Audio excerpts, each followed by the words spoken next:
देव उठनी एकादशी 2023 कार्तिक माह में आने वाली देव उठनी एकादशी आध्यात्मिक मोक्ष के लिए महत्व रखती है। माना जाता है कि इस दिन अनुष्ठान और प्रार्थना करने से अश्वमेध यज्ञ के समान फल मिलता है। दिनांक के लिए अपने कैलेंडर चिह्नित करें। देव उठनी एकादशी 2023 गुरुवार 23 नवंबर 2023 को है। हिंदू मान्यताओं के अनुसार यह वह समय है जब 5 महीने की अवधि के बाद परमात्मा योग निद्रा से जागते हैं, जो शुभ गतिविधियों की शुरुआत का संकेत देते हैं।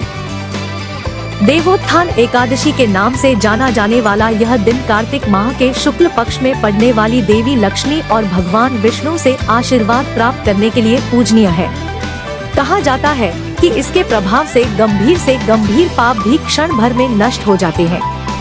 श्री कृष्ण की शिक्षाओं के अनुसार देवोत्थनी एकादशी की रात को जागरण करने और पूजा करने से भक्त का वंश उन्नत होता है, 10 पीढ़ियों के लिए विष्णु लोक में स्थान सुनिश्चित होता है और पूर्वजों को नरक से मुक्ति मिलती है। देवोत्थनी एकादशी का व्रत इसकी कथा को समझे बिना, इसके महत्व को रेखांकित किए बिना अधूरा रहता है। देवोत्थनी एकादशी 2023 मुहूर्त। कार्तिक शुक्ल एकादशी प्रारंभ 22 नवंबर 2023 को रात्रि 11:03 बजे से। कार्तिक शुक्ल एकादशी का समापन 23 नवंबर 2023 को रात्रि 9:01 बजे होगा। पूजा का समय प्रातः 6:50, प्रातः 8:09 तक। रात्रि समय सायं 5:25 बजे से रात्रि 8:46 बजे तक। व्रत तोड़ना सुबह 6:51 बजे से सुबह 8:57 बजे तक। 24 नवंबर 2023। देवोत्थनी एकादशी कथा।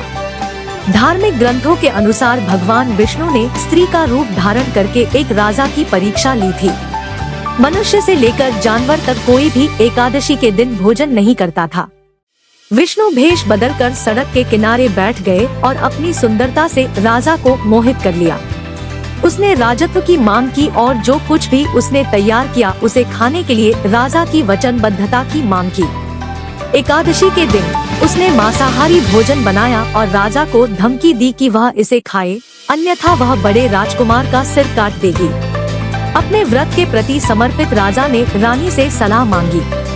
विकट स्थिति के बावजूद रानी ने राजा को अपने व्रत का सम्मान करने के लिए प्रोत्साहित किया और अपने बेटे की बलि देने के लिए तैयार हो गई। राजा के अटूट समर्पण को देखकर विष्णु ने खुद को प्रकट किया और राजा की मुक्ति की प्रार्थना स्वीकार की, जिससे उनकी मृत्यु के बाद उन्हें बैंकुट लोक में ले जाया गया। कृपया ध्यान दें, प्रदान की गई जानकारी पारंपरिक मान्यताओं पर आधारित है। पाठकों को सलाह दी जाती है कि वे किसी भी अनुष्ठान या विश्वास का अभ्यास करने से पहले विशेषज्ञों से परामर्श लें या जानकारी प्रमाणित करें।